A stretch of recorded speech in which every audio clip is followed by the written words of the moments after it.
Nous allons maintenant continuer. Le 6.2, je vais essayer de vous montrer comment nous pouvons faire des calculs.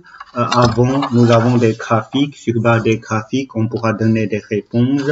Maintenant, imaginons que si on n'a pas des graphiques, on doit faire des calculs. Et pour faire des calculs, en fait, comme ici, l'infini, ça apparaît beaucoup, on va d'abord commencer par voir des règles de calcul avec les plus ou moins l'infini. Par exemple, un nombre plus l'infini, un nombre plus un nombre qui est très grand, ça reste un nombre qui est très grand. L'infini plus l'infini, un nombre très grand moins un nombre très grand, ça reste un nombre très grand. Alors là, il fallait faire attention. L'infini moins l'infini, un nombre très grand moins un nombre très grand. Là, c'était très difficile à dire. Il y en a qui vont dire que c'était 0, mais là, en fait, c'est faux. C'était pas 0. Pourquoi c'était pas 0? Je vais vous montrer donc un exemple. Imaginons que je demande de calculer la limite x tend vers plus l'infini de x carré moins x. Donc, dans ce cas-là, on va avoir, si je remplace x par l'infini, je vais avoir plus l'infini au carré moins plus l'infini.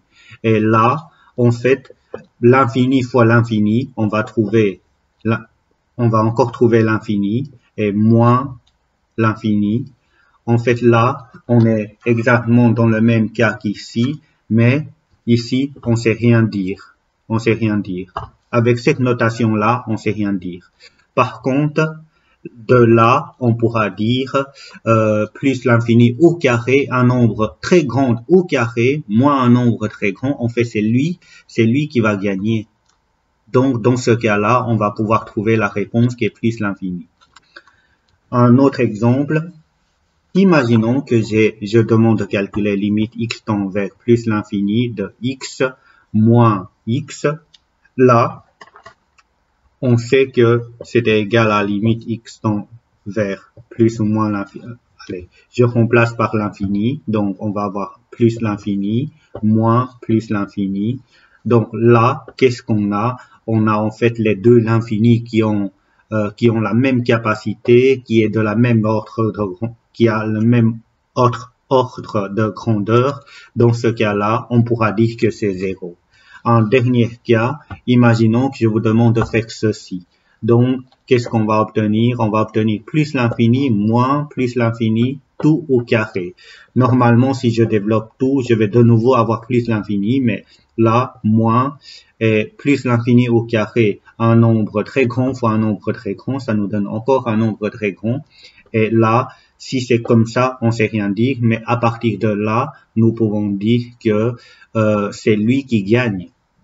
Du coup, tu as un nombre très grand moins un autre nombre qui est très grand, bah c'est lui qui gagne. Du coup, la réponse, ça sera moins l'infini. C'est pour ça que ici, pour cette situation-là, nous ne savons rien dire. Et on pourra trouver donc beaucoup de réponses possibles. Il faut voir, ça dépend vraiment des expressions. Maintenant, imaginons que j'ai un nombre moins un nombre qui est très grand, bah ça reste un nombre qui est très grand mais qui est négatif. Dans ce cas-là, je vais avoir moins l'infini. C'est comme si on fait 1 moins 1000, on va trouver moins 999. C'est encore un nombre négatif qui est très grand. Le fait qu'il y a un 1, ça ne changera rien. Même s'il y en a, c'est 10 moins 1000, mais le 1000, en fait, c'est un choix pour remplacer l'infini. Mais je peux aussi, au lieu de prendre 1000, je peux prendre 10 000, je peux prendre 1 million. De toute façon, d'une manière logique, le nombre qu'on rajoute ou on retire à l'infini, ça ne changera pas l'infini.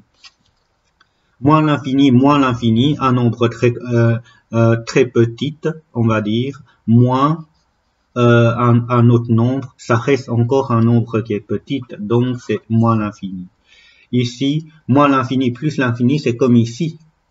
En fait, c'est un cas où on ne sait rien dire. Conclusion. En fait, dans la conclusion, il y a des cas indéterminés. Et le cas indéterminé, c'était le cas où on a l'infini moins l'infini. Et du coup, dans ce cas-là, donc on devait utiliser des propriétés donc pour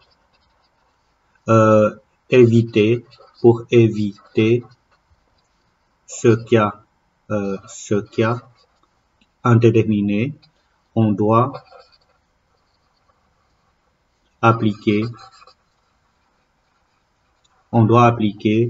des propriétés. On doit appliquer des propriétés.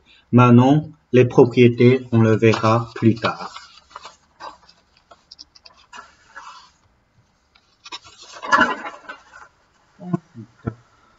Le produit. Le produit, une chose à faire attention, c'est que lorsque je multiplie entre des signes opposés, le signe va changer. Ça, ce sont des règlements qui sont toujours valables.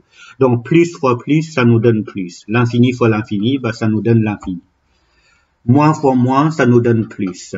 Et l'infini fois l'infini, ça nous donne l'infini. Et là, moins fois plus, ça va nous donner moins. Et l'infini fois l'infini, ça nous donne l'infini. Ici, plus l'infini exposant n, peu importe ce que ça vaut n, on va toujours trouver plus l'infini. Ça, c'est comme si j'ai, par exemple, plus l'infini exposant 1, exposant 2, exposant 3, etc. Maintenant, là, il fallait préciser qu'il faut que n soit plus grand, soit strictement plus grand que 0. C'est valable pour les n qui sont plus grands, strictement plus grands que 0. Pourquoi n ne peut pas être plus petit que 0 ou n? Pourquoi il doit être différent que 0? Ça, c'est peut-être une question ouverte que je vais d'abord vous laisser maintenant. Ensuite, toujours pour n qui est plus grand que 0, quand c'est moins l'infini exposant n, là on peut avoir deux réponses. Soit on peut avoir plus l'infini, soit on peut avoir moins l'infini. Pourquoi? Puisque si n est pair, à ce moment-là, par exemple, moins l'infini au carré, je vais avoir plus l'infini. Moins l'infini exposant 4, je vais avoir plus l'infini. Maintenant, si n est impair, à ce moment-là,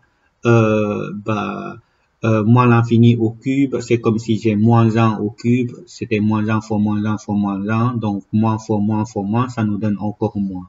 Donc ici, si n est impair.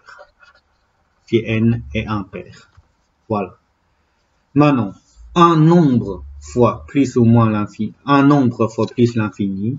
Donc là, de nouveau, en fait, je devais pas le noter.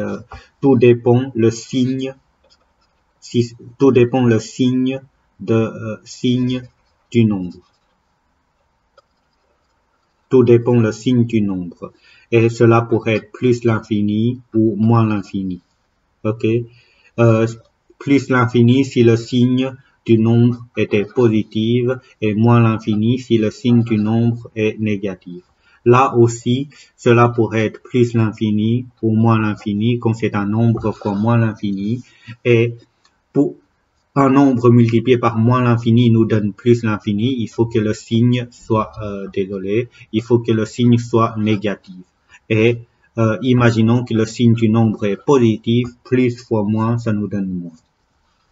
0 fois plus l'infini ou 0 fois moins l'infini, là, en fait, de nouveau, on ne sait rien dire. On ne sait rien dire. Pourquoi on ne sait rien dire? Ça, je vais vous montrer un cas. Imaginons que j'ai limite x tend vers plus l'infini de 1 sur x fois x carré, par exemple. Là, si je remplace x par l'infini, je vais avoir 1 sur plus l'infini fois plus l'infini au carré. En fait, 1 sur plus l'infini, un nombre divisé par l'infini, c'est comme si je partage 1 avec une infinité de personnes. En fait, on va avoir rien. Donc, 1 partagé avec une infinité de personnes, à la fin, personne n'a rien. Donc, multiplié par plus l'infini, on est donc dans ce cas-là. Mais on ne sait rien dire.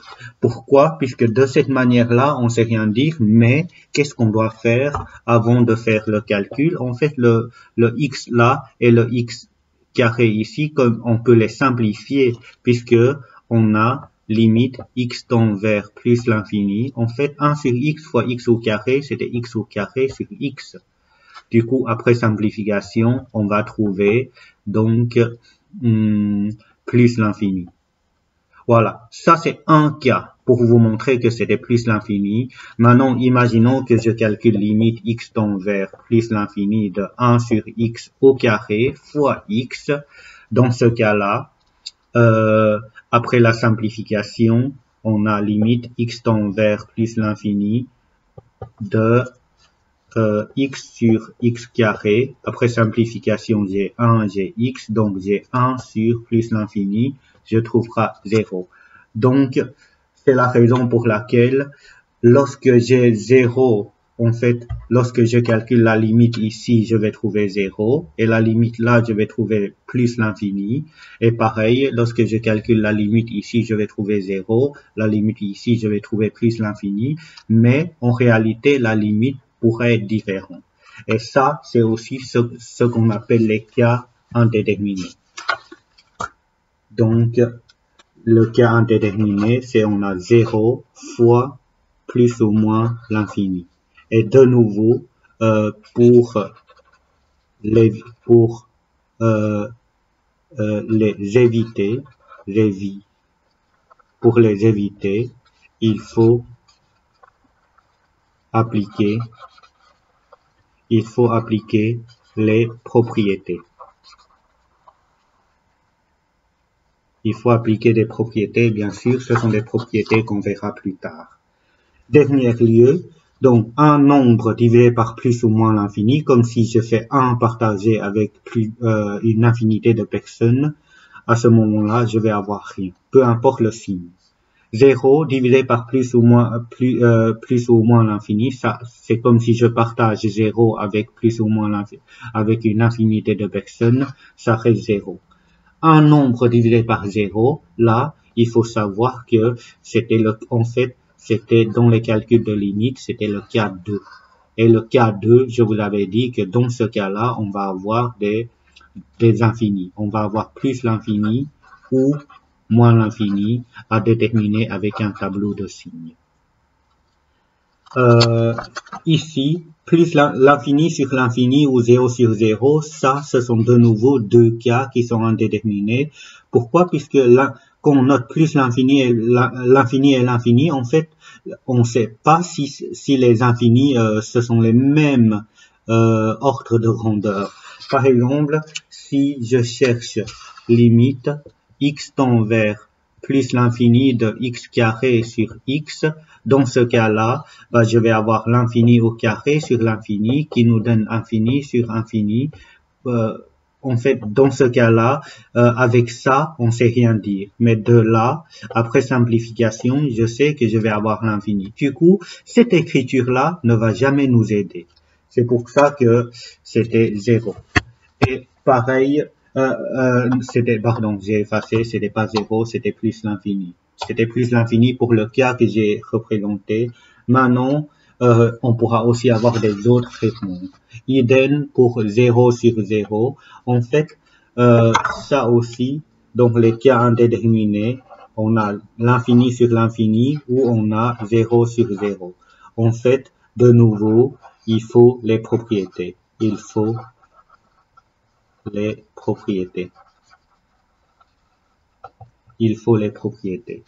Donc, pour éviter ces cas indéterminés.